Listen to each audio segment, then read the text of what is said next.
నమస్తే కడప వార్త. ఈ మధ్య వివాదాలకు Kadapa corporation care of address గా మారింది. కుర్చీ కోసం గలాట ప్రజలు మర్చిపోకమునిపే అనధికారికంగా చెత్త పన్నులు అధిక మొత్తంలో వసూలు చేసి అక్రమాలకు పాల్పడిన విషయం కడప కార్పొరేషన్ లో దుమ్ము దుమారంగా మారుతోంది. చెత్త నుండి కూడా ఎలా అవినీతి డబ్బును పిండుకోవచ్చో కొంతమంది కార్పొరేషన్ అధికారులు చేసి చూపించారు. జగన్మోహన్ రెడ్డి ప్రవేశపెట్టిన చెత్త పన్నును కూటమి ప్రభుత్వం అధికారంలోకి రాగానే రద్దు చేసింది. ఈ సంఘటన అడ్డం పెట్టుకుని కొంతమంది కార్పొరేషన్ అధికారులు లక్షలాది రూపాయలు దోచుకున్నారని ఆరోపణలు గుప్పమంటున్నాయి. కార్పొరేషన్ పరిధిలోని ఓ ముఖ్య అధికారి కనుసన్నల్లో ఈ దందా మొత్తం జరిగినట్లు ఆరోపణలు వినిపిస్తున్నాయి. చెత్త వసూళ్లు దాదాపు కోట్లాది రూపాయల్లో వసూలు చేశారని ప్రతిపక్షాలు ఆరోపిస్తుంటే అంత లేదని, కేవలం వేలల్లో మాత్రమే అవినీతి జరిగిందని కార్పొరేషన్ అధికారులు అంటున్నారు. అనధికారిక చెత్త వసూళ్లు అవినీతి సొమ్మును తిలాపాపం తలా పిడికెడు అన్నట్లు అవినీతి సొమ్మును అందరూ వాటాలుగా పంచుకున్నారని ఆరోపణలు గుప్పమంటున్నాయి. వాటాల వద్ద కొంతమందికి తేడాలు రావడంతో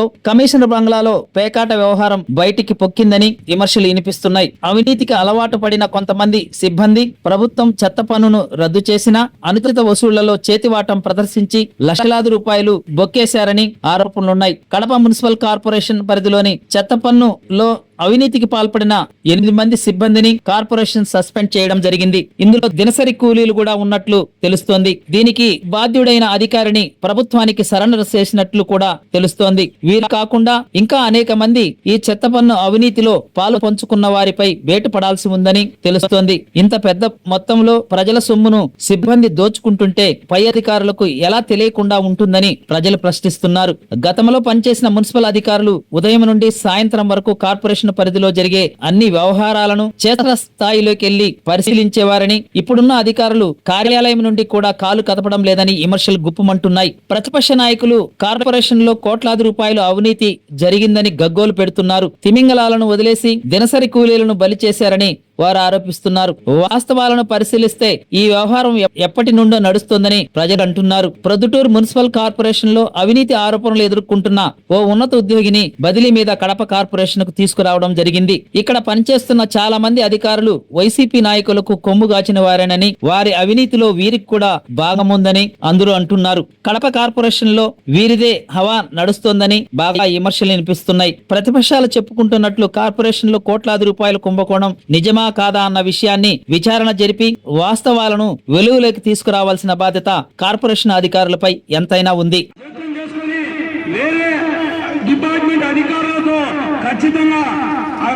కడప నగరంలో కడప నడిబొడ్డులో జరుగుతున్న అవినీతి 8 కోట్ల స్కామ్ను వైఎస్ఆర్టీసీగా మేము ఇక ధర్నా కార్యక్రమం పిలిపివ్వడం జరిగింది. దీంట్లో భాగంగా కడపలో ఉండే 38 మంది కార్పొరేటర్లు, అనుబంధ సంఘాలు, జిల్లా చైర్మన్లు, జిల్లా మహిళా అధ్యక్షురాలు అందరూ కూడా సమంగా చేరి, ఎందుకంటే కడప జరుగుతున్న ఈ అవినీతిని ఎండగట్టే విధంగా మేము ముందుకు రావడం జరిగింది. దీంట్లో భాగంగా కడప నగరంలో కమిషనర్ ఒక ప్రాముఖ్యమైన ఛానల్లో చెప్పారు. ఏమని, ఇక్కడ అవినీతి జరిగింది 8 కోట్ల స్కాము, నెలకు 50 లక్షల రూపాయల స్కామ్ జరిగింది మాట వాస్తవేను అన్నారు.